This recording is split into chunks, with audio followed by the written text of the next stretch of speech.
Olá, amigos, boa noite a todos. Uma noite tranquila, sexta-feira, sextou. Todos estão me ouvindo, todos estão me vendo bem. Estamos em sintonia.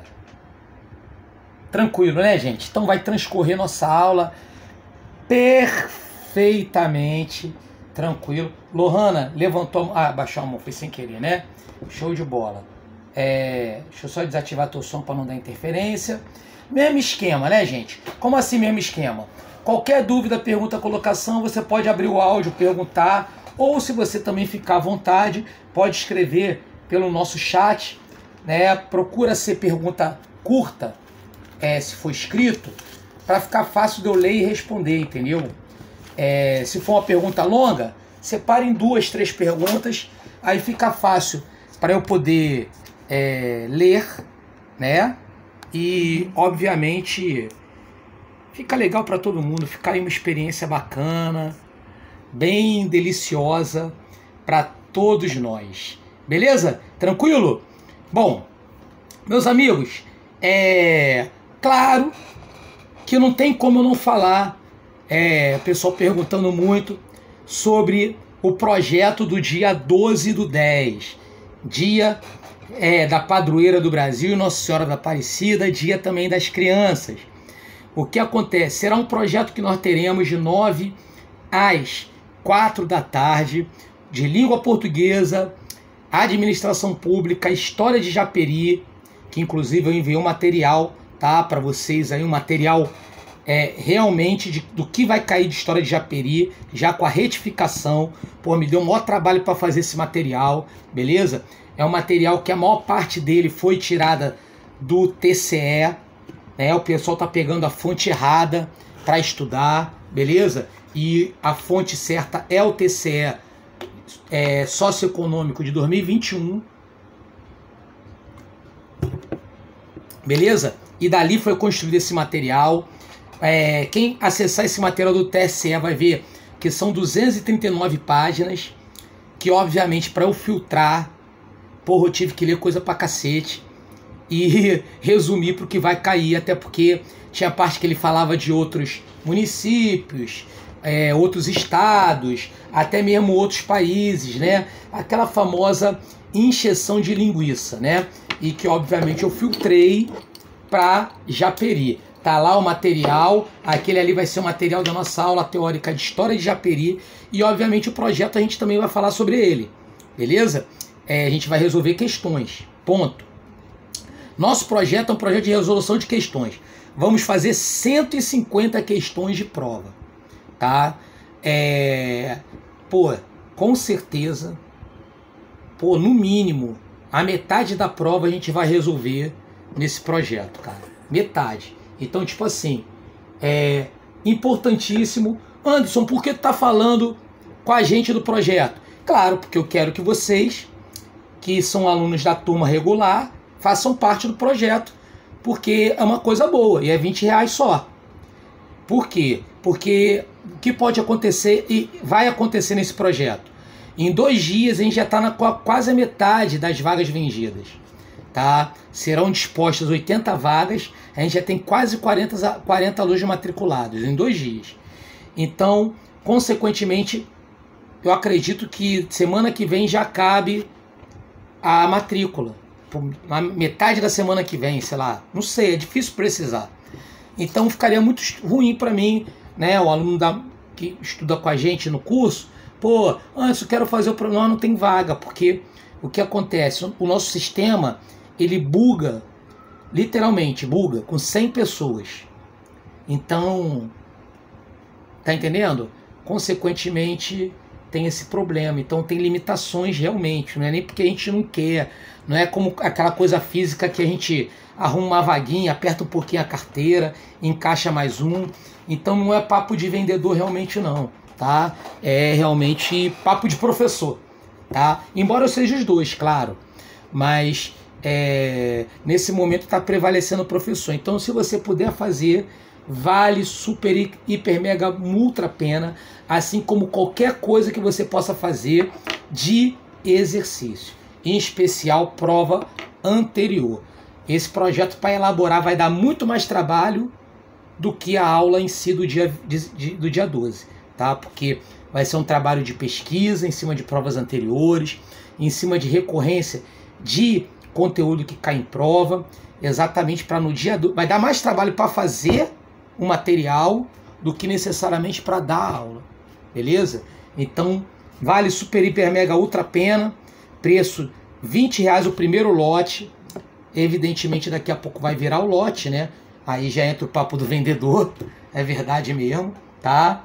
E, enfim, torço para que vocês, se puderem, façam, tá? Bom, não vamos perder mais tempo com nada, vamos à nossa matéria conhecimentos específicos. Gente, olha só, vamos lá. Na aula de hoje, nós vamos falar sobre didática. A maior parte das questões que caem em sua prova serão sobre didática e já vamos matar na aula de hoje. Legal? Beleza? Delicinha? Show de bola! Vamos que vamos! Vamos em ritmo forte. Meus amigos, olha só. Claro, o principal autor de didática, não é o único, né? A gente vai falar de todos eles que caem em prova, é Libânio. Libânio. Não é? Mas claro, tem Lucchesi, tem Zabala, que vão falar, tem Celso Vasconcelos, que a gente vai falar, Maria Esteban, que a gente vai falar, enfim, toda essa galera que está na apostila que foi repostada hoje, aquela apostila minha que eu escrevi autoral, beleza? Que começou assim e depois virou um livreto, né? Bonitinho, da nossa editora, e que tá o PDF pra galera aí curtir, beleza? Tá todo o conteúdo ali pra galera sentar, baixar, ler e estudar. Bom, vamos lá. Vamos começar com a questão da aprendizagem. Aprendizagem. Gente, a aprendizagem é um desafio. E hoje, os pensadores da educação, eles pensam, e todos concordam, é de comum acordo, a relação da aprendizagem significativa. Então vamos entender de uma vez por todas o que é aprendizagem significativa. A aprendizagem significativa... Márcia Rosa, qual página do livreto? Pô, Márcia, fui eu que escrevi. Agora, saber de cabeça qual assunto que eu tô falando e qual página já é demais, porque eu escrevi uma porção de livreto, Márcia. Mas tá lá, tá? A gente vai ver hoje, depois eu te mostro. Esse conteúdo que eu tô falando tá na página. Obrigado, Márcia. Valeu. Porra, fui eu que escrevi. Mas como eu escrevi uma porção de coisas, esse aí eu já escrevi, cara, já há muito tempo, faz mais de 10 anos, só para você ter uma ideia, ele já tem mais de 50 edições impressas, esse material. Então, cada edição são 150 exemplares. Então, porra, você, fora o plágio, né, que nego plagiou. Então, nossa, cara, pô, assim... Pô, falar qual é a página foi difícil, aí eu não consigo lembrar não, cara, entendeu? Tudo bem, eu dou aula de cabeça, as coisas todas e tal, mas também não sei tudo não, pô. Beleza? Tranquilo? Vamos lá. Galera, então, a relação da aprendizagem. Hoje é consenso de todos os educadores a relação da aprendizagem significativa, tá? O que é aprendizagem significativa? É toda aquela que você estabelece conexão entre o saber formal e a realidade do aluno. É aquela, tá, em que você entende que o aluno tem conhecimentos prévios, beleza? Ou seja, ele não é visto como a relação mecânica, como a outra forma de aprendizagem. Qual é a outra forma de aprendizagem? Aprendizagem mecânica, que é uma forma tradicional de aprendizagem. A aprendizagem mecânica é aquela aprendizagem em que o aluno é visto como uma tábula rasa. O que seria uma tábula rasa? Um vazio que tem que ser preenchido pelo professor. Ou seja, é um cara que não sabe nada. É como El Chan fala, El Chan, do compadre Washington.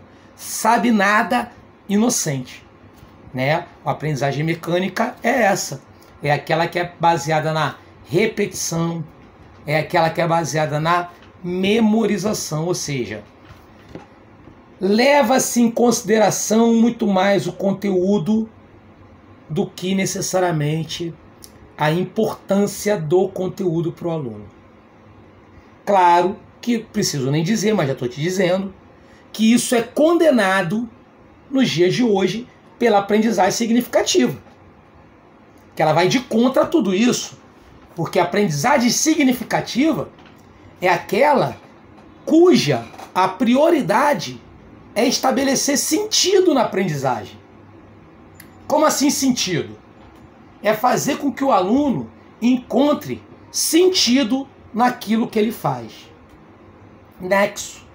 Estabeleça conexão entre o saber formal e a sua realidade, a sua historicidade. Com certeza você, quando aluno de colégio, você se perguntou, ainda mais se você estudou num colégio tradicional, aonde a aprendizagem é mecânica e não significativa, sobre algum conteúdo ou alguma disciplina, você se perguntou assim: poxa, por que eu estou estudando isso? O que isso tem de importância para a minha vida? O que isso vai mudar a minha vida? Com certeza, em alguns momentos, você perguntou isso para você mesmo, né? Por quê? Porque, obviamente, a resposta, muitas vezes, do professor foi: você tem que aprender isso para passar de ano. Se você se questionou e se o professor respondeu dessa forma, então porque a aprendizagem que você teve foi uma aprendizagem meramente mecânica, que é aquela em que se baseia principalmente na relação do conteúdo, da massificação, ou seja, da quantidade de conteúdo, não necessariamente buscando e encontrando sentido naquele conteúdo que é mencionado, né? Então, obviamente, né, é a relação da aprendizagem que a gente tem hoje, beleza? Outro ponto importante sobre a relação da aprendizagem, que eu vou falar agora, e claro, a gente vai ver alguns slides, né, é a relação das competências da aprendizagem. Zabala. Bom, meus amigos, como se aprende? Então você tem a relação dos conteúdos factual, procedimental, atitudinal, conceitual. O que é um conteúdo factual? É um fato. E como minha avó já dizia, meus amigos, contra fatos não há argumentos. Ela estava certa. E se você ouviu esse ditado, você ouviu certo. Por quê? Porque o fato é uma verdade. Fato é algo inquestionável. Então, se é algo inquestionável, consequentemente, você não estuda argumentando. Porque, afinal de contas, contra fatos não há argumentos. Então, como se estuda um conteúdo factual? Como se estuda o conteúdo que é uma lógica, que é uma verdade? Por meio de memorização, por meio de repetição, por meio, né, dessa relação que a gente está colocando aqui. Exemplo de conteúdo factual: 1 mais 1 é igual a 2. Não tem como você promover um debate sobre isso. Quem concorda que 1 mais 1 é igual a 2? Porra, todos têm que concordar, porque é a lógica. Beleza? Capital do Brasil é Brasília. Também, idem. Então não tem como você muito discutir isso, esse fato, porque fato não se discute. Beleza? Tranquilo? Nessa questão aí de pandemia, extremismo que a gente está vivendo, gente, é aquela coisa, todo extremismo provém da ignorância. Todo e qualquer extremismo. Então esse não vai ser diferente. Então as pessoas querem discutir fatos. E normalmente esse cara que quer discutir fato é um cara que nunca leu um livro. Né? Mas chega em rede social e quer discutir fato, tipo. Quer discutir afirmando que a Terra é plana. Enfim, já foi comprovado, né, a relação esférica da Terra. A forma exata é um geoide de evolução, que é a forma exata da Terra. E, obviamente, a gente tem pessoas que provém do quê? Da ignorância, da imbecilidade, e não há uma forma mais gentil de caracterizar essas pessoas. Por quê? Porque, segundo Zabala, fato se estuda por meio de memorização. Não se debate, não se discute, porque, afinal de contas, até mesmo a cultura popular fala sobre isso. Contra fatos não há argumentos. Então, todo conteúdo factual se estuda por memorização, por convenção. Ok? Beleza? Legal, né, gente? Bacana. Conteúdos procedimentais. O que é um conteúdo procedimental? Conteúdo procedimental é um procedimento. E o que é um procedimento? Procedimento é uma coisa realizada por etapas, fases, etapas, estágios. Exemplo, procedimento médico, o próprio nome já diz. Você vê que é uma coisa feita por etapas. O ideal é que você aplique anestesia antes no paciente e opere depois. Por quê? Porque o conteúdo procedimental, ele exige uma sequência lógica, uma ordem. Porque, nesse caso, a ordem dos fatores vai alterar o produto, no caso, o resultado. Beleza? Vai dar M, como o cara da música falou, no funk. Vai dar M. Beleza? Por quê? Porque se você operar o cara antes de anestesiar, o cara vai sentir dor, pô. No mínimo. Entre outras coisas. Correto? Então existe um procedimento. Então um conteúdo procedimental é todo aquele que tem uma ordem, que tem uma sequência lógica. Beleza? Aquele que é realizado por etapas. Programação de computador é uma relação procedimental.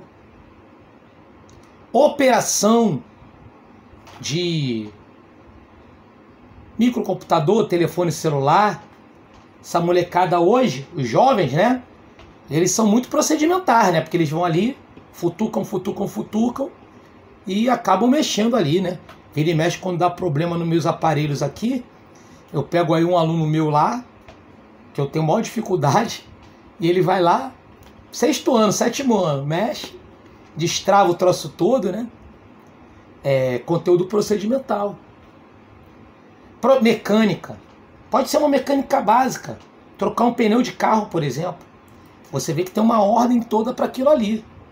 Porque senão vai dar problema se você alterar a ordem.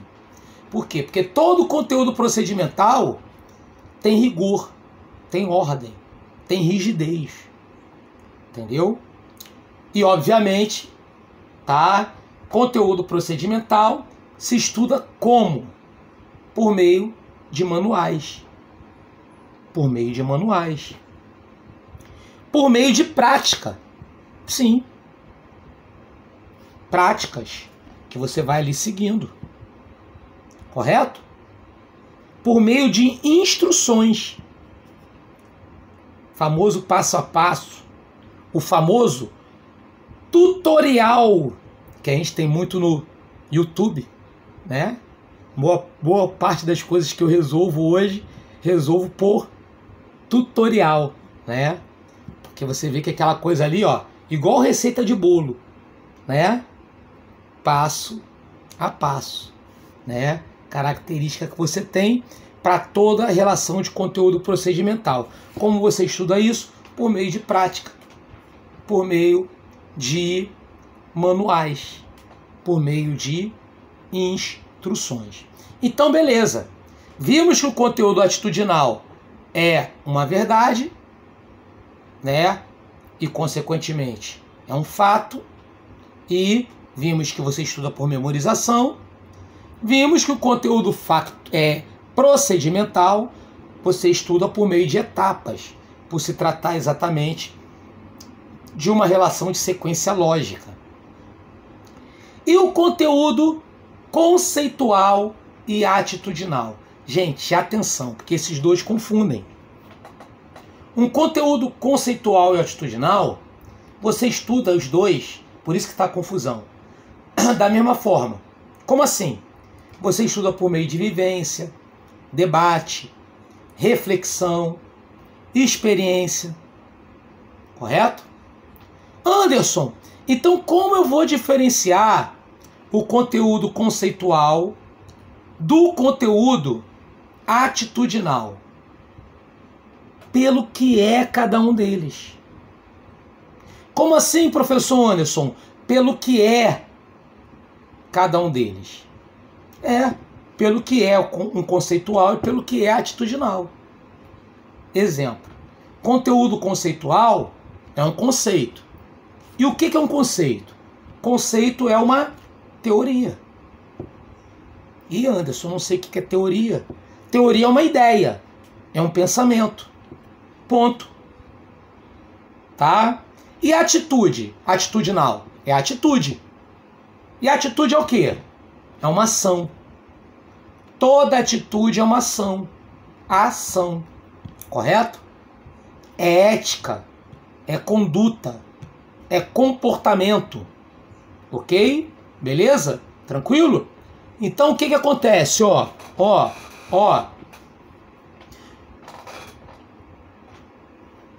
Isso é o que é cada um.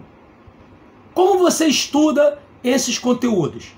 Por meio de vivência, experiência, reflexão. Quer ver? Um exemplo? Vamos lá. Conceitual. Os pensamentos que você tem hoje de vida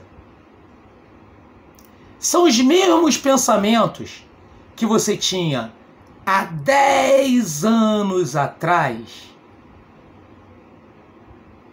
Provavelmente não. Por que não? Provavelmente não. Por que não?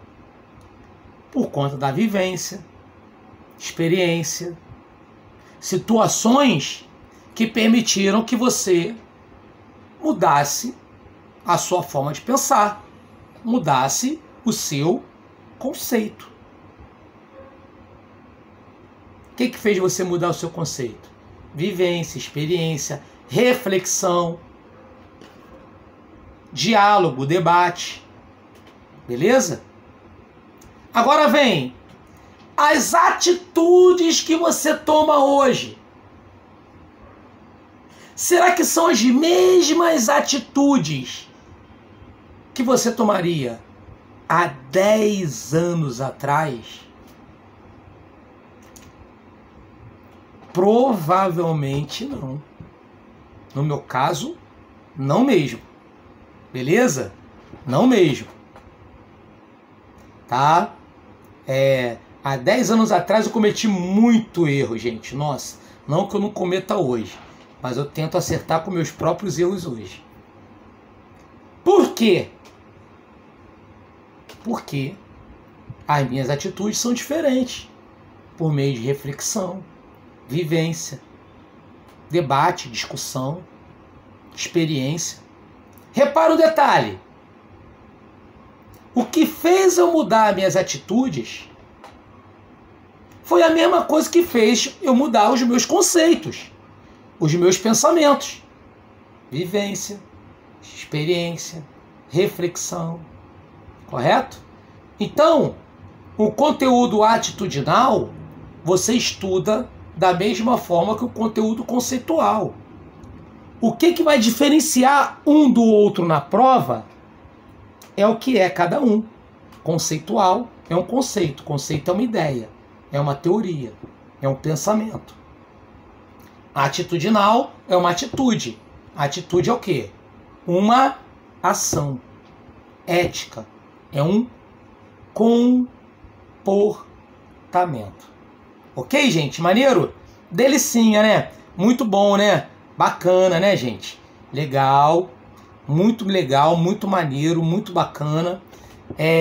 Vamos ver como é que isso tá no esqueminha, né? Vamos ver. Olha lá, vamos ver. Embora eu goste muito desse momento de falar direto com o aluno, né?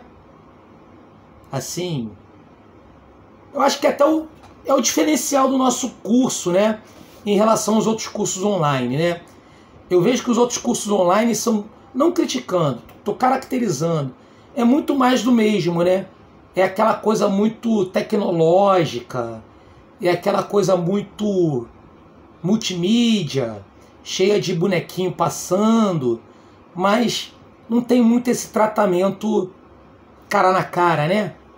Aquela coisa do cara tá olhando para você ali falando, não é? Então, eu como sou um professor, embora seja dono de curso online, né, Anderson? Mas eu sou um professor que, nossa, nesses 31 anos de carreira, a minha maior parte foi presencial, gente.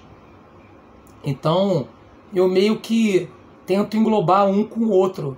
Por isso que o Projeto 100 é um pouco diferente, né? Fazendo esse contato cara na cara, né, gente? Que a gente tanto gosta de fazer, né? Então, isso que eu estou passando aqui na sua tela é o meu livreto, né? Aquele autoral que o pessoal já plagiou pra caramba, né? Mas não tem problema. Eu só acho sacanagem que nem eu vi na internet. Eu já até acionei meu advogado para isso. O cara pegou, além de plagiar, tá vendendo meu material, né? Por material PDF eu dou pra... É uma forma minha de contribuir até para a sociedade melhor, né? E o cara vendendo lá, enfim. Mas aí eu já vou entrar com uma ação contra ele, até porque ele está, além da questão da lei dos direitos autorais, ele está na questão da LGPD, né? Lei Geral de Proteção de Dados, porque ele hackeou meu dado aí para poder colocar lá, enfim. Pessoas de má fé, né? Vira e mexe tem um que entra no grupo aí que fala sobre isso. Faz isso, né? Bom, vamos lá. A gente não perde tempo com essa galera. Conteúdos factuais, ó. Fatos. Tá vendo? Memorização. Te ensinei certinho, tá vendo, ó? Te ensinei certinho. Conceitos. Princípios, ideias, pensamentos. Olha lá. Característica que você tem. Procedimentais, ó. Olha lá. Desenhar, ler mapas, gráficos. O que é isso? Questão de procedimento. Medir, né? Ó, atitudinal, norma, atitude. Então é isso que a gente está fazendo aqui, ó. Conteúdo factual, repetição. Conceitual são experiências.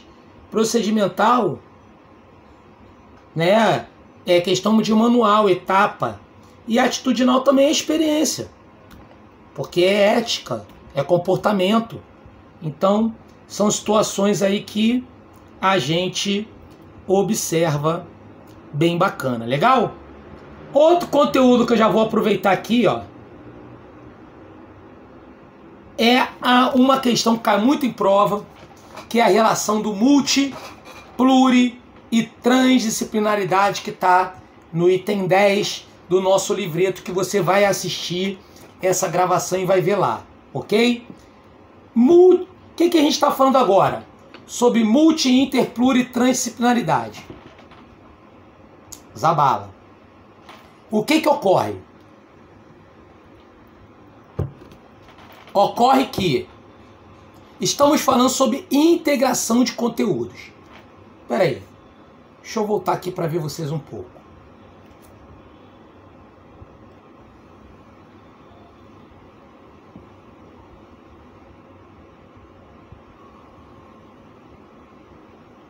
Que eu sinto saudade de vocês. Então estou aqui. Meus amigos, olha só. Estamos passando por um momento de desafio na educação. Isso que eu estou falando não é engodo, não é aquela coisa de porra, Anderson, todo momento é desafio na educação. Não, especialmente. Por quê? Porque nós viemos de uma geração que o saber foi dado para a gente de forma fragmentada. Eu lembro que muitos professores que deram aula para mim quando eu criança, adolescente, né? Eu fazia uma pergunta para o professor e o professor respondia: olha, isso eu não preciso saber. Isso aí quem tem que saber é o professor de ciência. Aí fazia, não, isso por ciência, né? Eu não preciso saber. Quem tem que saber isso é o professor de matemática. E por aí vai. Parecia aquela brincadeira da dança das cadeiras. Para os mais jovens que não sabem que brincadeira é essa, é aquela brincadeira que tinha em todo aniversário, que você botava as cadeiras e ficava ali girando em torno das cadeiras, e quando parava a música sentava e ficava o cara de fora, porque era um passando o problema para o outro, né? Como quem quer dizer. Gente, então dessa forma foi passado o saber para a gente. E hoje estamos num momento de desafio, por quê? Porque hoje se entende que o saber, ele não é fragmentado. O saber, ele é integrado. Então, exatamente por isso que a gente busca a pedagogia contemporânea, os pensadores modernos, buscam exatamente o quê? Ensinar de uma forma cada vez mais integrada. Um grande exemplo disso é a prova do Enem, né? Que combina disciplinas ali. Então, com base nisso, nós temos a multi, pluri, inter e transdisciplinaridade. Se fosse uma escada da menos integrada para a mais integrada, a menos integrada é a multi. Aí depois vai vir a pluridisciplinaridade. Depois da pluri vem a inter, que é a mais famosa, mas não é a mais integrada, porque depois dela vem a transdisciplinaridade. Essa sim é considerada a mais integrada. E vamos ali para a gente ver como é que é, tá? E a gente volta já para esse contato cara na cara que a gente gosta tanto.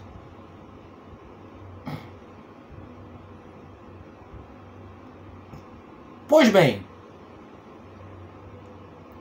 a multidisciplinaridade, tá aí, ó, olha as disciplinas. Existe uma temática comum, é um tema. Água, por exemplo. Mas cada disciplina trabalha de forma separada. Então é como o Zeca Pagodinho fala, é cada um na sua onda, cada um na sua prancha. Beleza? Porque cada disciplina trabalha de forma separada. Então repara, é uma multidisciplinaridade. Anderson, eu trabalho no colégio que ele fez uma feira interdisciplinar, mas cada disciplina trabalhou o tema, que era meio ambiente, separado. Pô, o colégio que você trabalha usou o conceito errado. Na verdade, não deveria se chamar uma feira interdisciplinar. Deveria se chamar feira multidisciplinar.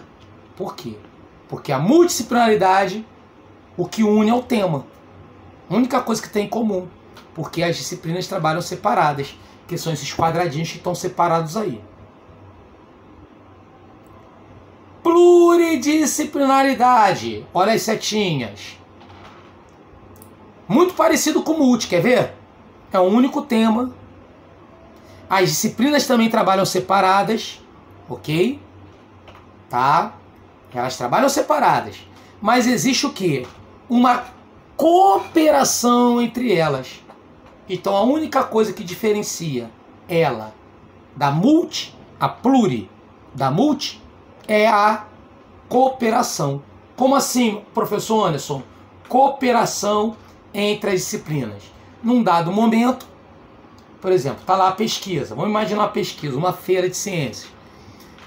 Num dado momento, o professor de geografia vira para o aluno e fala: olha, agora você vai perguntar isso e vai dar continuidade na sua pesquisa com o professor de matemática. Porque esse assunto aqui já envolve estatística. Então repara um detalhe.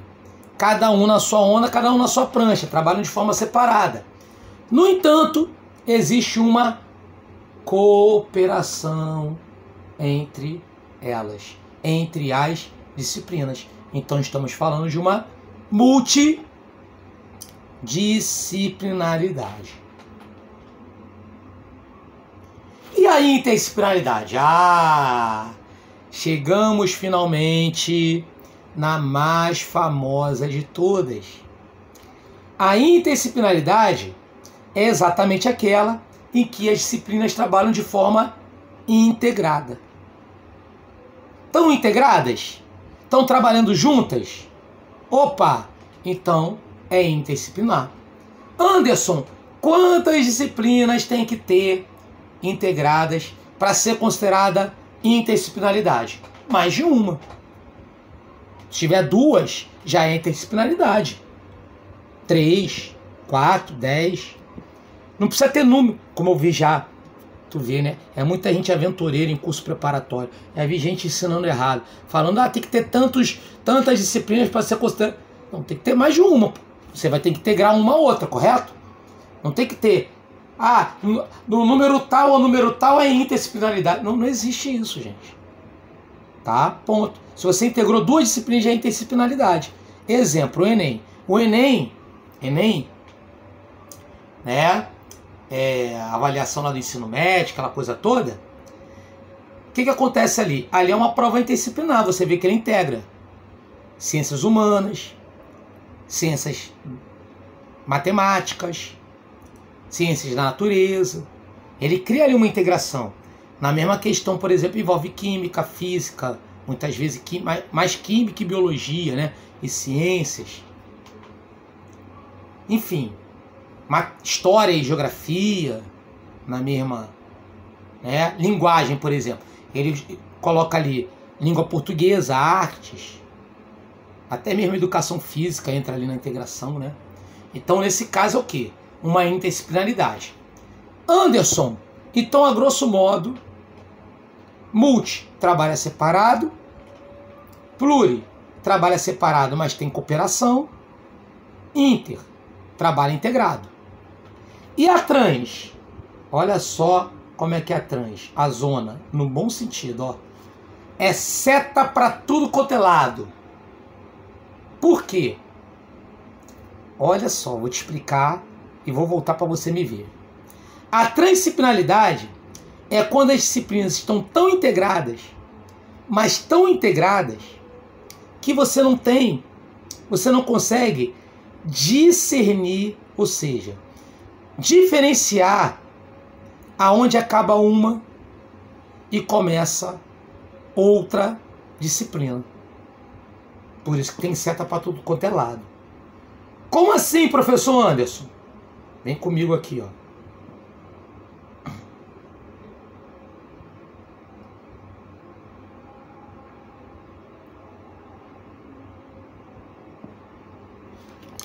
Transdisciplinaridade é quando as disciplinas estão tão integradas que você não consegue visualmente separar uma da outra. Exemplo. Um grande exemplo que eu posso te dar são atividades da educação infantil. Por exemplo, quando você pede um aluno para fazer a atividade de desenhar à mão. Repara um detalhe. Essa atividade, você trabalha número, trabalha linguagem, trabalha higiene, trabalha arte. Mas o aluno não consegue enxergar assim, olha, agora é matemática, agora é português, agora é arte. Não. Ele vê tudo como uma atividade só. Não é nem perceptível essa separação. Portanto, é um exemplo de uma atividade transdisciplinar, que é tão integrada que você não consegue discernir aonde começa uma disciplina e termina outra disciplina. Dúvidas, perguntas, colocações, comentários, bate-papo, gente? Fluiu? Tranquilo? Maneiro? Legal? Delicinha? Gostosinho? Muito bom, né, gente? Bacana. Vale a pena gravar no seu coração, tá? Temas que caem bastante. Então, falamos inicialmente sobre a relação da aprendizagem. Agora, vamos falar um pouco sobre avaliação. O ato de avaliar é o ato de avaliar a si mesmo. Já disse assim, Jussara Hoffmann,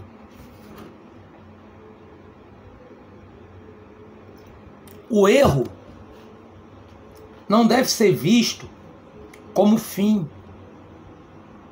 mas sim como meio. Já disse assim Maria Esteban. A avaliação, ela tem um caráter flexível, embora seja sempre necessário. Já disse assim Celso Vasconcelos. O que é avaliação? A avaliação, como o Libânio diz, é um instrumento norteador da ação do docente, para direcionar a ação do docente. Exatamente por conta disso, por conta de ser um instrumento para direcionar a ação do professor, a avaliação é sempre necessária. Porém, a avaliação, ela tem um caráter sempre flexível. A avaliação não tem que ter rigor, gente. Atenção, grave no seu coração. A avaliação, ela tem que ser flexível, sujeita a mudanças, né? E, obviamente, existem várias formas de avaliação. E as três principais formas trata-se da avaliação diagnóstica, formativa e somativa. Então, se você nunca entendeu sobre isso, você vai entender agora, de uma vez por todas. Beleza? Tranquilo? Dúvidas, perguntas, colocações, comentários? Legal, né? Bacana, delicinha. O que é uma avaliação diagnóstica? É uma avaliação preliminar. Ou seja, é aquela avaliação cujo o objetivo é o quê? É lançar um olhar sobre o aluno, entender as demandas do aluno, as necessidades de cada aluno. Isso, estamos falando de uma avaliação diagnóstica, ok? Beleza? Tranquilo? Show de bola, né? Muito bom. Que é a relação que nós temos, né? De grande importância. Contudo, essa avaliação ela tem uma característica fundamental. Ela tem que ser uma avaliação de curta duração. Por que curta duração, professor Anderson? Porque é uma avaliação que tem por objetivo iniciar um trabalho. E, obviamente, para que esse trabalho tenha início logo, tem que ser de curta duração. É o mesmo pensamento de um diagnóstico médico. Um diagnóstico médico, o que é um diagnóstico médico? É um exame que é feito para avaliar exatamente o quê? Que tipo de doença você tem, ok? E, obviamente, se o médico demora muito a diagnosticar o paciente, o que tende a acontecer com o paciente? Morrer. Exatamente por conta disso, o diagnóstico tem que ser rápido. Então, professor, meus amigos, é igual médico. Só ganha menos, tá? Só ganha menos. Porque a gente tem que diagnosticar nossos alunos. Entender as demandas, as necessidades, não é? Quer dizer, fazer uma avaliação diagnóstica. Avaliação formativa. O que é uma avaliação formativa? É aquela avaliação ao longo do processo. Uma avaliação processual. Por que ao longo do processo? É só você lembrar de formatura. Formatura, você está comemorando o quê? O fechamento de um processo, né? Um fechamento de um ciclo na tua vida. Não é verdade?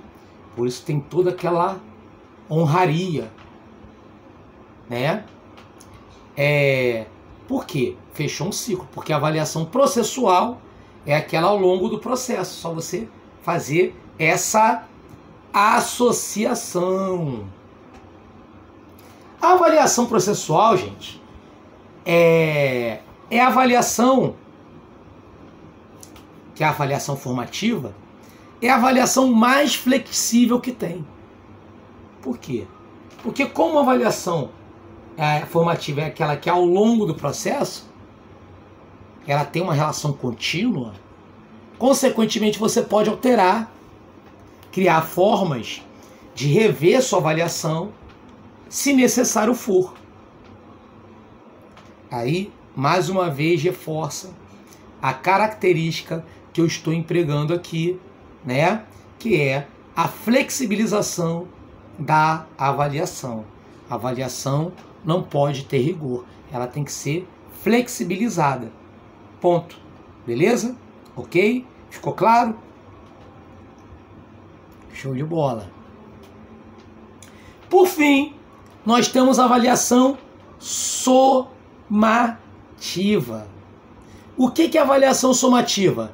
É aquela avaliação que nós chamamos de avaliação classificatória, que é a avaliação pontual, conceitual, que você atribui conceito A, B, C, 10, 9, 8. É uma avaliação que tem um caráter hierarquizante. Ou seja, para hierarquizar. Você vê que em colégios tradicionais, em que só existe essa forma de avaliação, em colégio tradicional, sim. O que ocorre? Muitas vezes, a própria forma de tratativa entre os alunos, ou seja, como um aluno trata o outro, é por meio de classificação. Tipo, fulano é o 01, ciclano é o 02, a beltrano é o 03. Você vê muito isso em escolas militares, né? Que são escolas tradicionais laicas. Falamos disso na aula passada, beleza? Assiste a nossa... isso, a gente vai ter aí coisa que a gente fala e, obviamente, a gente vai reforçar isso também em outras aulas, legal? Tranquilo? Então são características que a gente observa aí e que vamos ver em muitos outros vídeos e aulas que teremos sobre isso. Beleza? Bom, então a avaliação somativa é aquela classificatória. Ponto.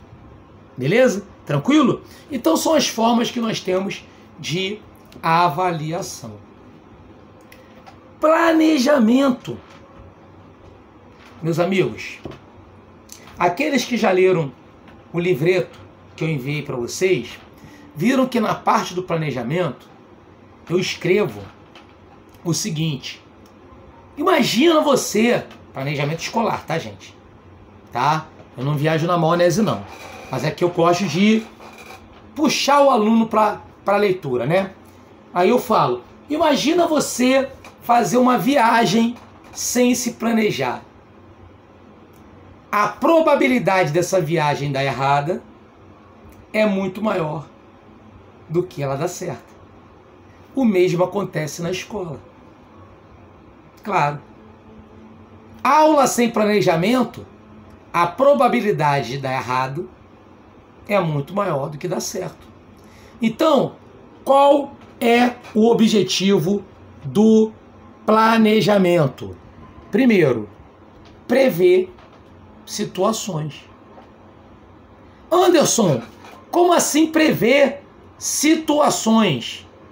Eu não consigo prever tudo. Se eu prevesse as coisas, eu jogava na Mega Sena. Não estava aqui fazendo teu curso. Ia prever lá o número da Mega Sena, estaria milionário, e ao invés de ir para Japeri, né, trabalhar em Japeri, eu estaria em Cancún, eu estaria no Nordeste, na praia. Porra, né? Exatamente por isso que a gente não tem um dom de prever certo tudo, que o planejamento ele também tem um caráter como avaliação. Ele é sempre necessário, mas também ele é flexível. Quando você está vendo que não está indo para a direção que você automaticamente considera como a ideal, o que você faz?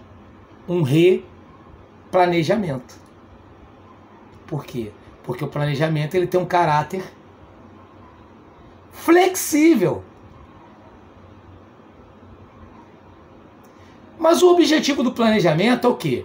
Prever situações. Evitar improvisos.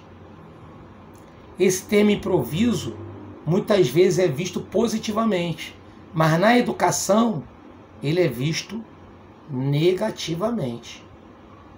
Algo improvisado significa dizer que é algo na educação mal feito.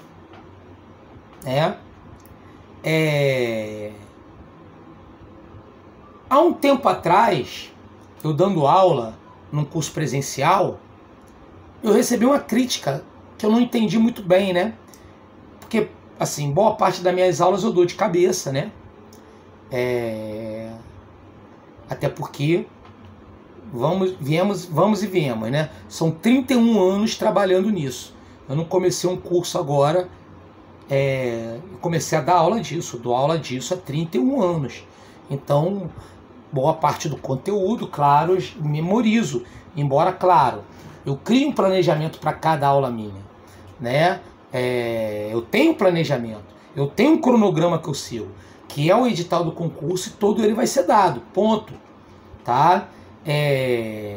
E até aconselho meus alunos estarem com o programa, com o edital, e ir lá verificando que o conteúdo está sendo todo dado, ponto.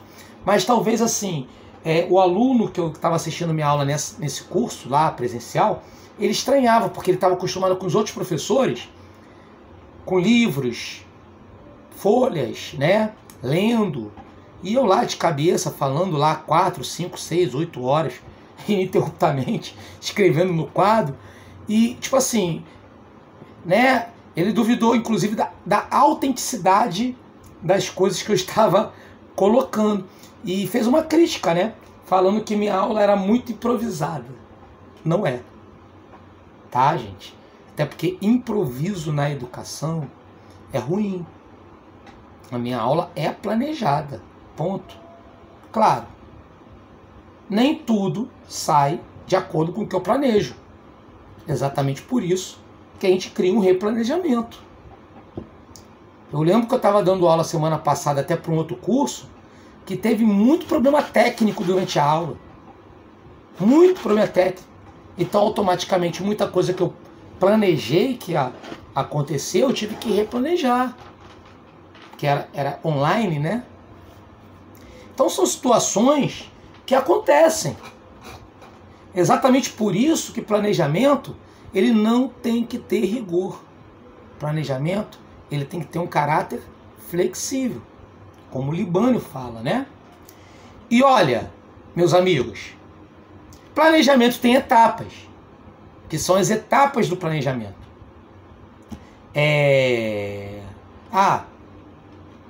Sobre essa menina que reclamou lá nesse curso já há muito tempo lá atrás da presencial, falando que eu falei que se ela se sentisse mais à vontade, eu pegava uma folha de papel em branco e fingia que estava lendo alguma coisa, para ela ficar mais à vontade, ou sei lá, ou ela quisesse também poderia verificar ali a autenticidade das minhas palavras ali com o material, acompanhando e sublinhando, tranquilo, não vejo problema algum, pelo contrário, eu até gosto que o aluno questione, né? Até porque o que mais a gente tem hoje, em todas as áreas, não só na educação, gente, é caloteiro e aproveitador, né? Eu vejo assim, é o que eu falei, né? Torço para todos os cursos, o pessoal que trabalha com apostila, com material, mas nossa, como tem gente que entra para aproveitar uma situação e obviamente pega a pessoa mais desprevenida ali e dá golpe, né? É feio, é muito feio, né? Mas enfim, o que eu puder instruir meu aluno para se precaver quanto a isso, eu vou instruir, né? Em todas as áreas existe isso, né, gente? Na área de curso preparatório, educação, não é diferente, tá? Não é diferente. Enfim, mas tudo bem. Planejamento tem etapas. E quais são as etapas do planejamento? Primeira etapa, sabe qual é? O diagnóstico. Cara, é exatamente aquilo que a gente estava falando da avaliação diagnóstica. Como você vai fazer um planejamento sem conhecer o seu público, as demandas do seu aluno, as dificuldades do seu aluno, os anseios, as vontades, os desejos do seu aluno? Então, a primeira etapa do planejamento é uma avaliação diagnóstica. Olha só a importância da avaliação. Ela tanto abre quando fecha o planejamento, já antecipando. Tá?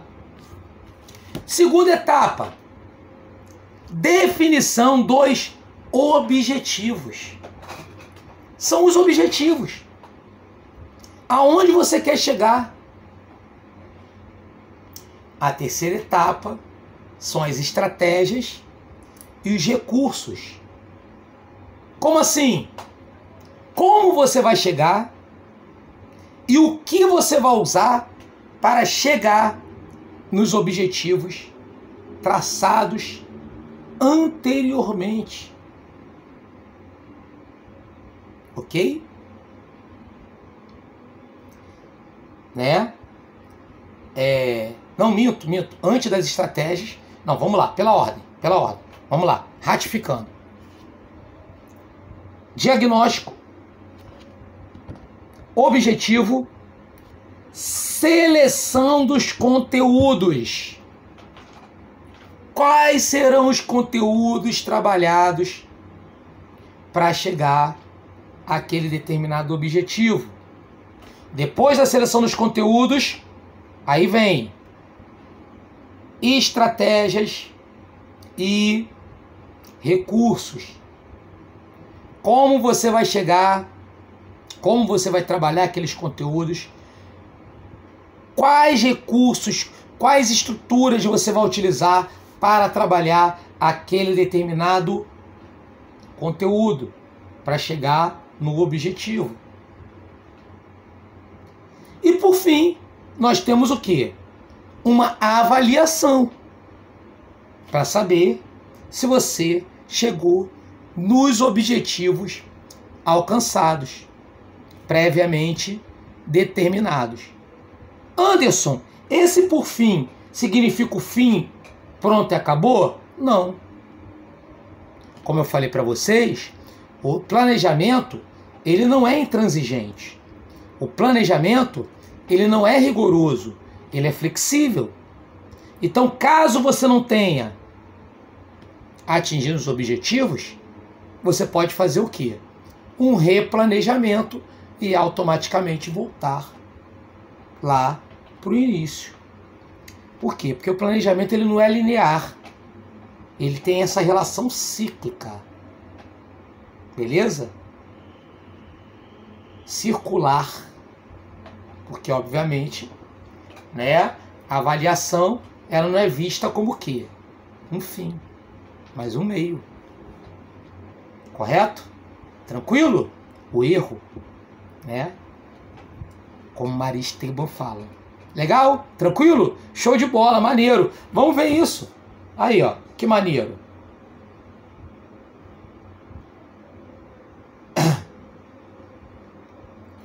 Então, diferente das nossas lives grátis, né? Vamos lá.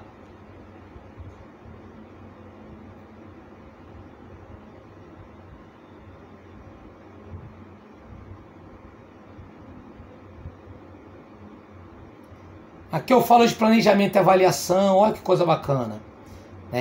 Imagina fazer uma viagem sem saber para onde você irá, onde se hospedará, o que fará. Ó.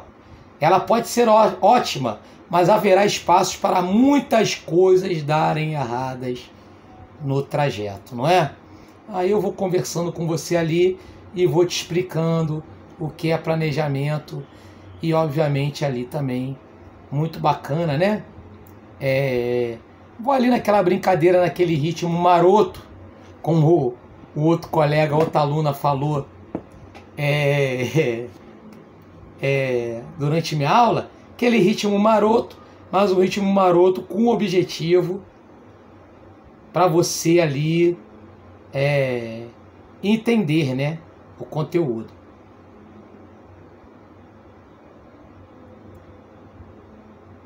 Bom,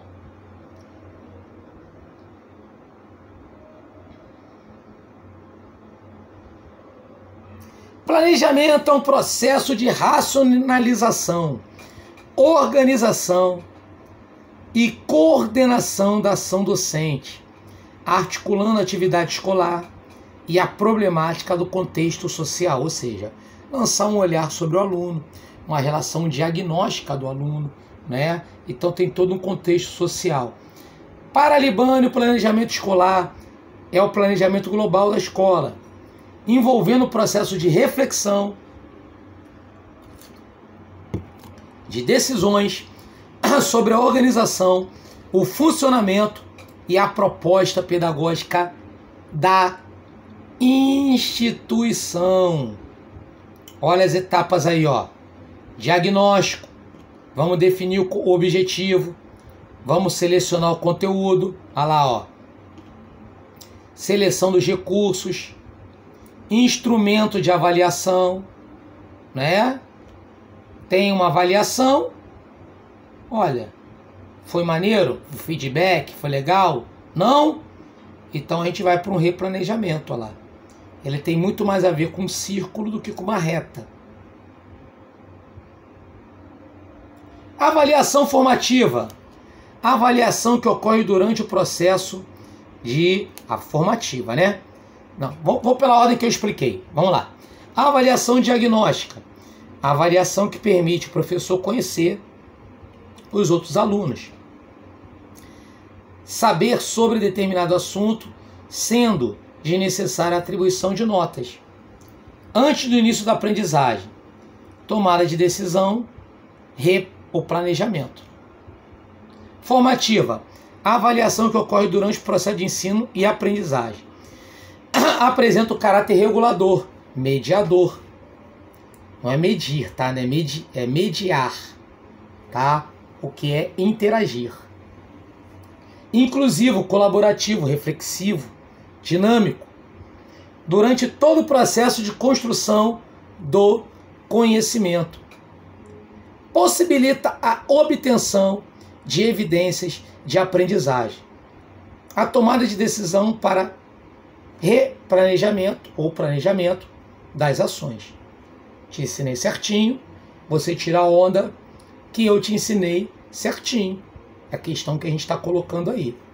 Por fim, a avaliação classificatória ou somativa.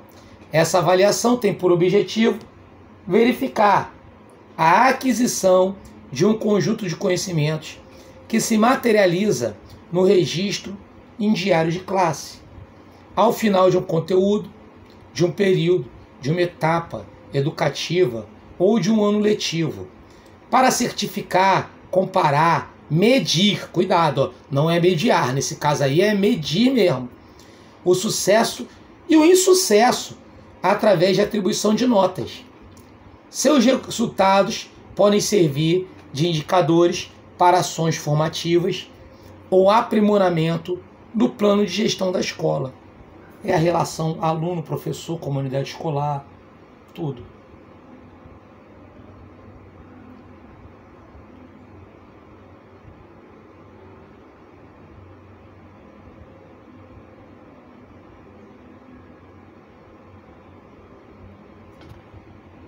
Bacana, né, galera? Dúvidas, perguntas, colocações, comentários, bate-papos, fluiu? Maneiro, né? Muito legal.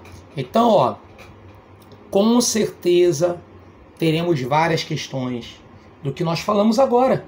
Sério, na sua prova. Beleza? Não tem nem o que tirar. Você pode me cobrar, tá? A gente vai ter outros aulões também.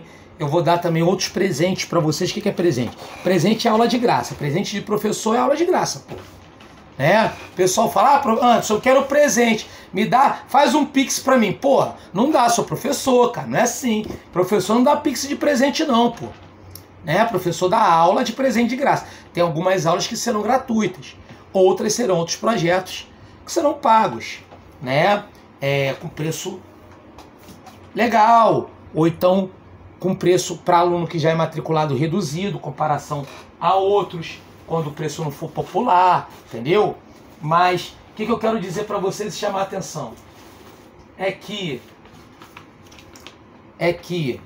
cheio de papel aqui, para achar o papel, tá aqui no chão.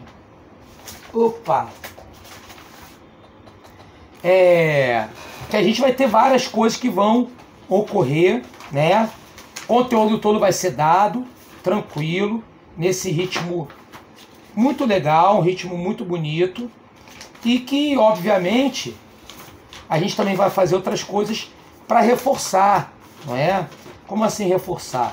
Exatamente dar aquele suporte de exercício, teremos simulados, que iremos aplicar, tudo aquilo que não foi papo de vendedor, né? Você vai ver que já estamos fazendo e vamos fazer mais. Por que vamos fazer mais? Porque é o objetivo do curso a aprovação, né? Até porque o nosso curso, né, é referência no mercado e é o curso, sem dúvida, que mais aprova em turma de magistério. Não preciso ficar repetindo isso toda hora, se não fosse verdade, porque ao final de contas você já se matriculou, né? Então, mas é de fato isso. Quase todo colégio, quase toda a rede, você vai encontrar um aluno do Projeto 100 como professor concursado, né? Em todos os colégios que eu trabalho em São Gonçalo, os colégios que eu trabalho em outras redes, tem aluno lá que, na verdade, tem um dos colégios que eu trabalho, é diretora, foi aluna do Projeto 100, né? A diretora, a orientação educadora, a supervisora, a coordenadora, tudo Projeto 100. Enfim, então, e agora é a vez de vocês, muitos aí já, inclusive já estudaram conosco, já tem matrícula, já estão fazendo outra matrícula. E vão conseguir aí também essa missão, legal? Bom, meus amigos, vamos agora para uma parte muito importante, que é a parte da resolução de exercícios, né? Eu vou pegar aqui minha caneta, tá? E vamos a elas.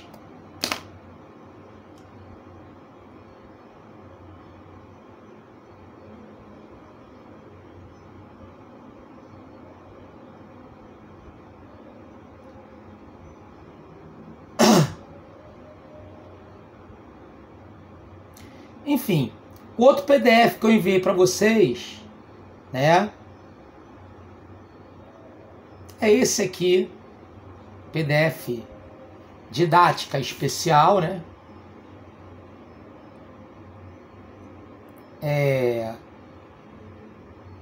Claro, não vamos corrigir todas as questões, vamos deixar algumas para você fazer. Antes que o pessoal fale, ó, material está com gabarito aqui, né? A gente vai fazer algumas aí, né? Tem algumas que estão até sem um gabarito aqui, tô até aqui anotando exatamente porque é ela que eu vou fazer, né? Olha lá. Para poder ficar tudo certinho, beleza? Por isso que eu tô até aqui nesse momento anotando, porque eu vou focar mais as que estão sem o gabarito também. 15.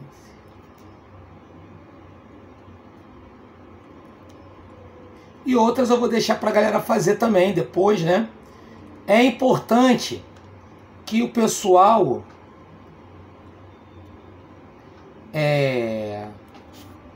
imprima, né? É muito legal o pessoal imprimir, porque a tua prova vai vir impressa. E tente fazer que nem faz a tua prova, tá? Se o pessoal conseguir, show de bola, né? Tem um custozinho, mas vale a pena, né, gente? Pensa no salário depois. Vale a pena, tá bom? Então vamos lá, né? Parece que a 5 e a 8 estão sem gabarito, então vamos fazer logo elas. A 5 e a 8.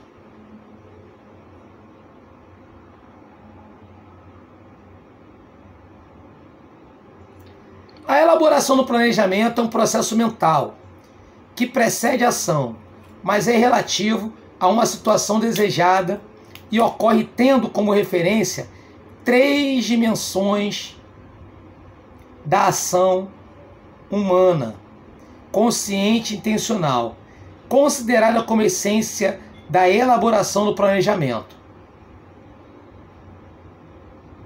Bom, de acordo com Celso Vasconcelos, vou te dar o resultado, o gabarito da 5, a gente vai ter letra D de delta. Realidade, finalidade e ação mediadora. E a 8, que também está aí sem gabarito, não sei porquê. A 8 é uma questão que fala do Zabala, né? Vamos fazer ela, ó. Vamos lá. A atuação pedagógica com enfoque globalizador parte do pressuposto que os conteúdos de aprendizagem são sempre meios para conhecer ou responder a questões que uma realidade, experiência dos alunos proporciona. A realidade é sempre global e complexa. Tá ali o Zabala.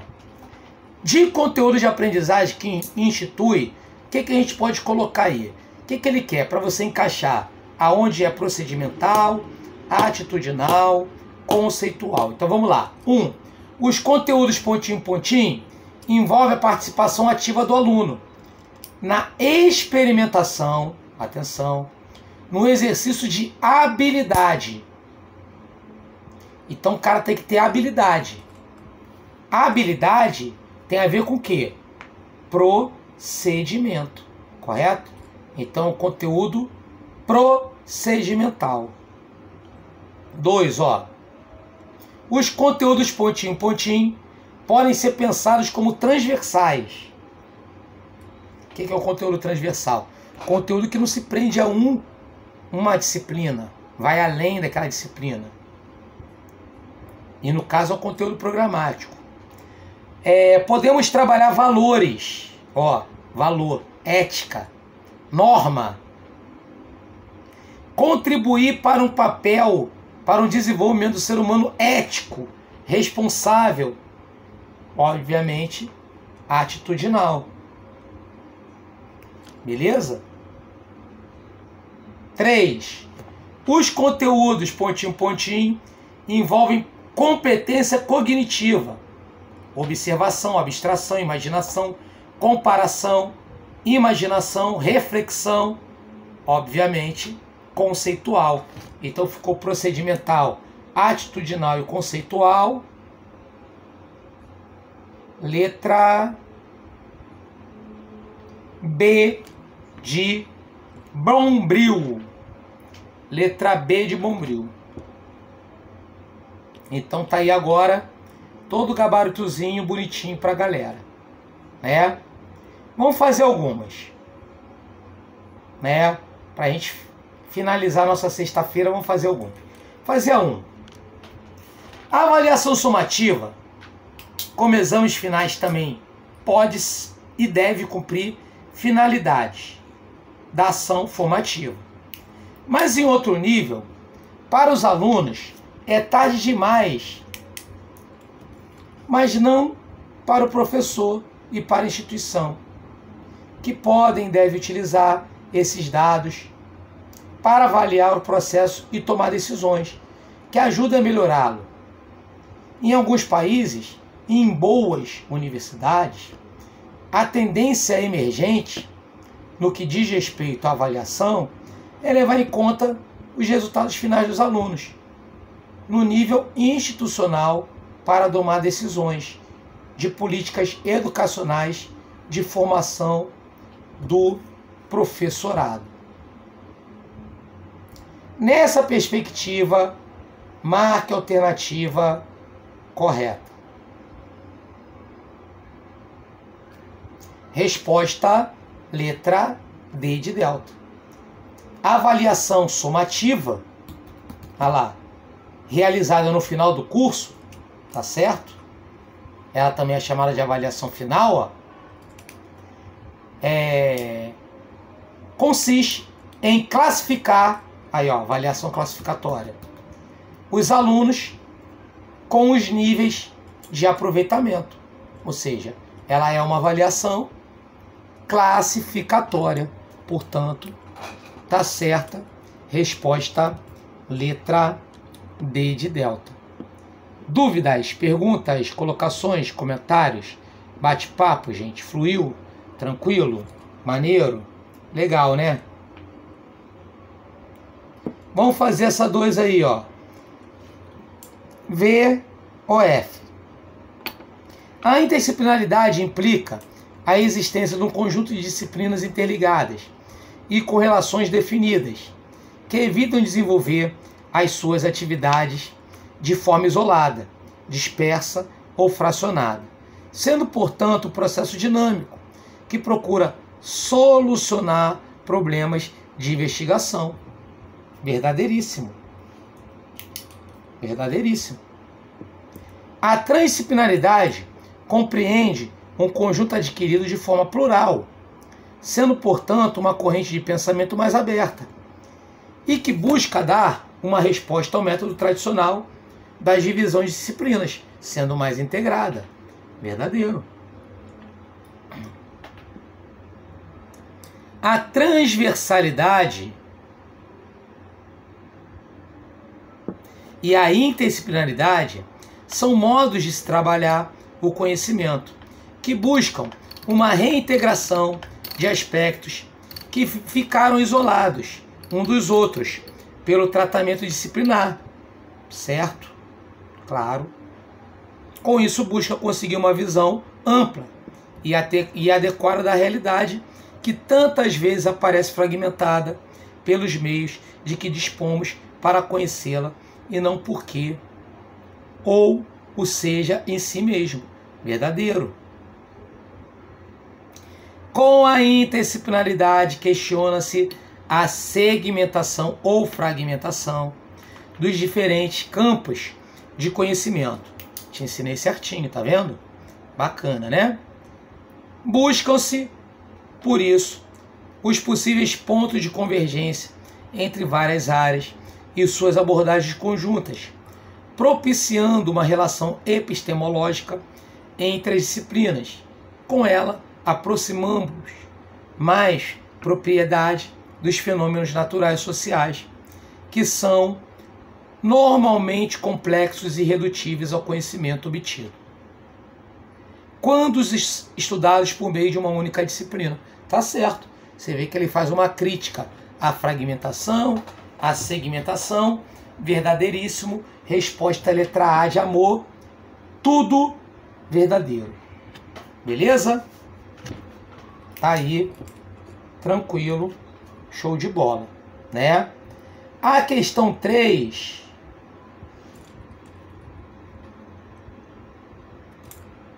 nós temos aqui, ó,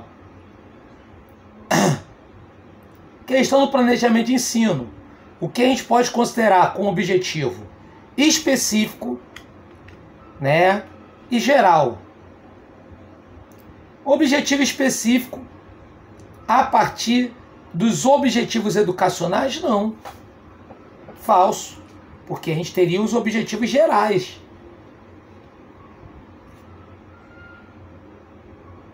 Então começa com falso. Conhecimentos a serem compreendidos pelos alunos no sentido determinado pelos objetivos. Verdadeiro. Que seria aquela referência ali para isso.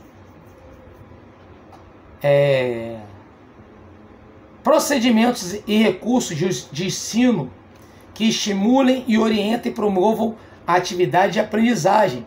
Verdadeiro. Procedimentos de avaliação que possibilitem verificar a qualificação e a apreciação qualitativa, ao termo, dos objetivos propostos. Tá certo? Então ficou realmente, de fato, a letra A de amor, só a primeira verdadeira, o resto falso. Beleza?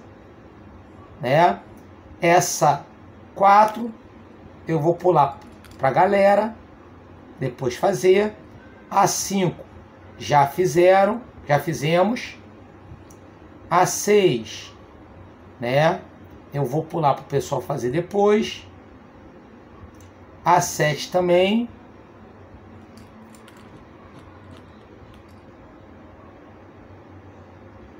A 8 fizemos.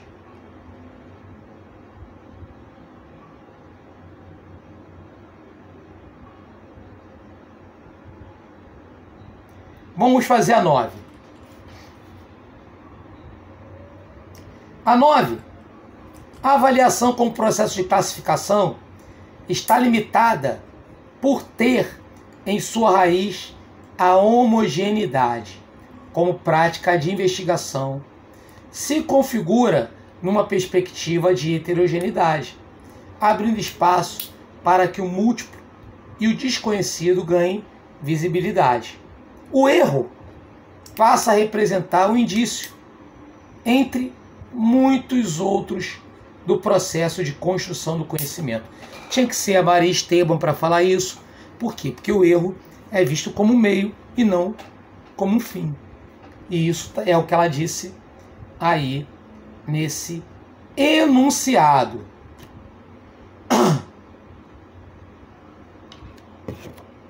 Imagina uma situação de sala de aula onde um estudante erra constantemente as operações de multiplicação. Embora ele se esforce, não consegue realizá-las de forma adequada, partindo dos princípios propostos pela autora de realizar a avaliação como prática de investigação. A postura do professor mais coerente com tais princípios será qual? Resposta, letra E. Ó, vamos lá. Por que a letra E? Identificar o tipo de erro que o aluno comete. Ok. Mas para quê? Para compreender o raciocínio real do aluno. Entender por que ele está raciocinando naquele resultado errado. Por isso que a resposta é letra E. Entender aonde que ele está errando naquela operação matemática. E não simplesmente utilizar o erro como um fator determinante e classificatório para você pontuar o aluno e classificar como errado, pronto, acabou, burro. Não, não é o caso, tá? Beleza? E aí que ela tá colocando e pontuando. Bem legal essa questão aí, questão muito viva para cair em prova, né, gente? Aliás, essas questões não foi porque eu selecionei, não. São questões boas, muito legais aí pra galera praticar, né? E eu quero deixar, obviamente, algumas para o pessoal fazer para esquentar a cabeça mesmo, não é? Vamos fazer a 10. Libânio. A interdisciplinaridade propõe um eixo integrador que pode ser o objetivo de conhecimento de um projeto de investigação, um plano de intervenção, de acordo com Fazenda, quando voltada para a formação do indivíduo. Letra A. Voltada para indivíduo. A interdisciplinaridade propõe a capacidade de dialogar com diversas ciências, fazendo entender o saber como um e não em parte, como relação aos objetivos da metodologia de trabalho interdisciplinar na escola. Assinale o correto. Ok? Acabamos de falar sobre isso. Passa, letra A, passa de uma concepção fragmentária para uma concepção unitária do conhecimento. Resposta é letra A, Jabur, que é essa questão de você ter uma unidade e não uma relação fragmentária do saber. Por isso, resposta letra A, de amor.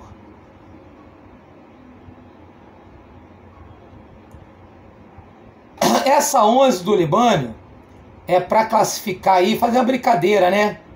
Entre formativa, classificatória. Vamos fazer ela, que ela é gostosinha. Então, ó, tem um enunciado que não está dizendo grande coisa. Depois você lê com calma, que sempre aprende um pouco com o enunciado alguma coisa. Então, o que é isso? É para enfiar no buraquinho se é 1 diagnóstico, se é 2 formativo, se é 3 somativo, legal? Então vamos lá. Comparar o desempenho do aluno. Tu vai comparar um desempenho com o outro. É somativo. Por quê? Ó, você tem nota maior que a do cara. Ou seja, você classificou o cara, correto?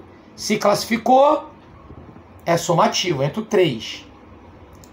Permitir adequar metodologias a serem usadas para definir procedimento. Ó, você vai adequar o método. Se vai adequar o método, tem que ser uma avaliação preliminar. Obviamente é diagnóstica. 1. Traçar as bases ou detectar conceitos já construídos que servirão de base para futuras aprendizagens. É o mesmo raciocínio da outra. 1. Diagnóstico. Agora, ó, classificar. Já te deu mole. Classificar é a avaliação classificatória, que é a mesma coisa aqui, somativa. 3. Verificar o ritmo, estímulo de aprendizagem. Realimentar o processo de formativa. Ao realimentar. Olha só como é que é questão sequencial, questão ao longo do processo aí, ó. Enfatizar conteúdo e objetivo mais importante, oportunizando de maior sucesso escolar, por meio de detecção, de correção de erros mais frequentes. Ou seja, tu tá ali corrigindo os erros. É uma relação também o quê? Formativa, número 2. Ficou 3, 1, 1, 3, 2, 2, se eu não me engano. Letra D de delta. Foi? A 12 eu vou deixar para vocês fazerem depois.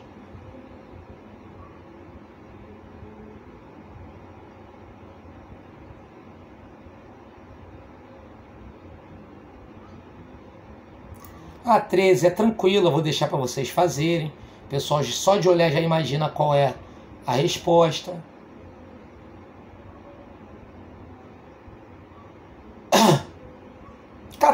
Tá? Que a 13 é muito parecida com a 14. Não fiz a 13? Deixei para você fazer, eu vou fazer a 14. Tá. A didática tem como objetivo de estudo o quê? Qual o objetivo de estudo da didática? Resposta, letra D. O processo de ensino na sua globalidade, ou seja, toda a relação do processo de ensino-aprendizado e todas as suas nuances que ocorrem decorrente desse processo. Todas as suas condições, suas características, ou seja, sua globalidade. A 15 eu vou deixar para você fazer depois. A 16 também. A 17 também fala. É o mesmo raciocínio da outra. Tá? Isso aí são questões, gente. Como posso dizer? Que eu deixo para fazer depois. É igual questão de fixação. Lembra que o professor passava no colégio? Questões muito parecidas uma com a outra. Para você fazer e fixar. Massificar, né? Como aqui a gente tem que otimizar, né, o tempo e a atenção também do aluno, né? Porque fica depois muito maçante para o aluno também, né? Então automaticamente a gente acaba pulando, deixando o cara fazer para poder também praticar. Senão eu corrijo tudo, eu que faço e a gente não chega no nosso objetivo. Não é? Bom, questão 19, vamos fazer essa junto, para estimular a galera.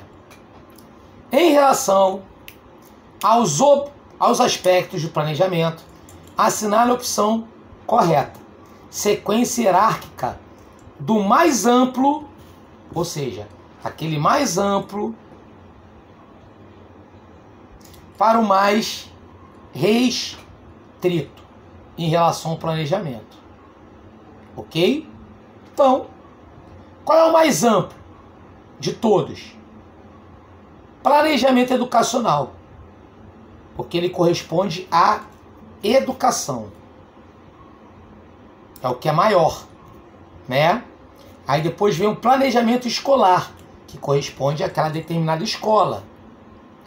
Depois vem o planejamento curricular, que corresponde ao currículo, às disciplinas. E depois vem o planejamento de ensino, que é a questão metodológica, que é o que é ensinado. Portanto, a resposta é a letra E. Ok? Beleza? Tranquilo?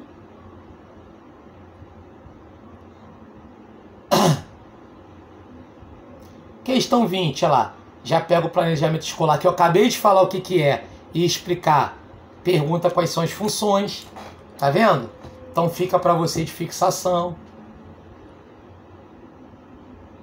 Questão 21, ó. Funções do planejamento escolar. Tá vendo? Fixação, repetição.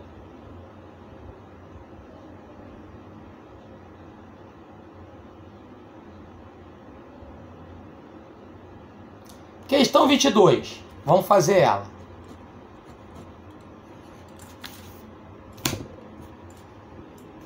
Que tipo de planejamento apresenta a seguinte definição? É a previsão dos conhecimentos a serem desenvolvidos e das atividades a serem realizadas em uma determinada classe. Atenção, determinada classe. Durante um certo período de tempo, hein? Tempo. Geralmente, olha o mole que ele te dá agora. 1 ano. Ou semestre. Ou até completo. Ou ciclo. Estamos falando do planejamento de curso letra D de Delta. Beleza? Olha lá. Vamos fazer a 23, 24 e 25. Para encerrar em chave de bronze. 23. É o planejamento das atividades estabelecidas, especificamente nas instituições de ensino, que é determinado pelo processo de tomada de decisão nos aspectos pedagógicos e administrativos e deverá ser executado pela equipe escolar. Atenção, deverá ser executado pela equipe escolar. Estamos falando, claro, do planejamento escolar, letra A de amor. Beleza? Questão 24. Pode ser considerado como previsão dos conhecimentos a serem desenvolvidos, de uma disciplina ou das atividades a serem realizadas em uma determinada turma, de uma instituição escolar. Pode ser definido em um ano ou semestre de atividades didáticas para levantar dados. Levantar dados sobre condições do aluno, assim como propor objetivos gerais, definir objetivos específicos a serem atingidos no ano letivo ou semestre, que possa indicar o conteúdo a ser desenvolvido durante o período determinado. Mais uma vez, estamos falando do plano de curso. Letra C de coração. Período determinado, meu filho. Plano de curso. Beleza? 25. Para encerrar em chave de bronze. E olhar um pouco vocês e falar as considerações finais. As fases do planejamento escolar podem ser divididas em planejamento da escola, planejamento curricular e projeto ou plano de ensino. O planejamento curricular corresponde ao quê? Resposta, letra B de Brasil. Vamos ver por que é.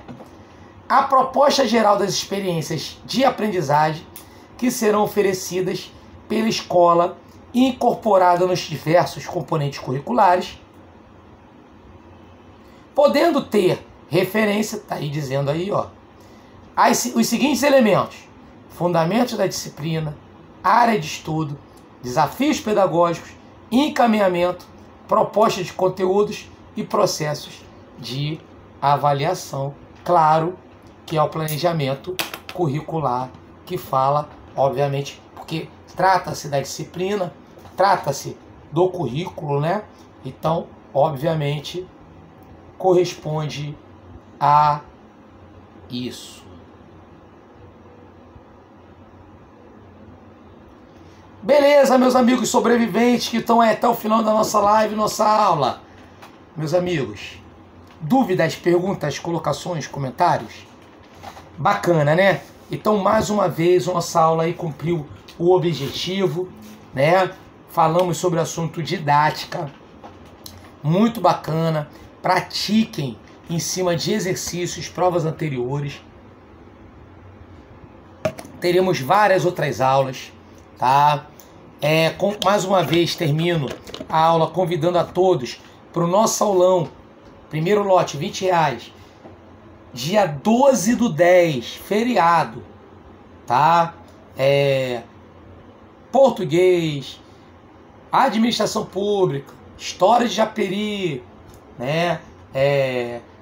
Leis educacionais, muito bacana. São 150 questões que serão realizadas em salas de aula. É para a galera passar. É um aulão em cima de questões, pouca teoria e questões. Cara, vai valer super a pena, vai ser um excelente investimento, tá? Você podendo fazer, tá? Com certeza vai esgotar as vagas antes, não deixe para a última hora. Só nesse meio tempo que eu estou dando essa aula, já estou vendo aqui o pessoal matriculando aqui, que fica aparecendo. Apareceu para você também, você viu, beleza? E inclusive agora que eu vou até coordenar o link para eles de acesso já para essa aula, beleza? Meus amigos, até segunda-feira, até a nossa próxima aula. Um beijo do professor Anderson, bom descanso, bom estudo e vamos rumo à aprovação, galera. Tchau, tchau, beijão. Tchau, meu amigo. Você que está assistindo o vídeo aí em casa, ou a gravação, faça o máximo de exercício possível. Passe em concurso aquele cara que faz provas anteriores, ok? Beijo do professor. Tchau, tchau.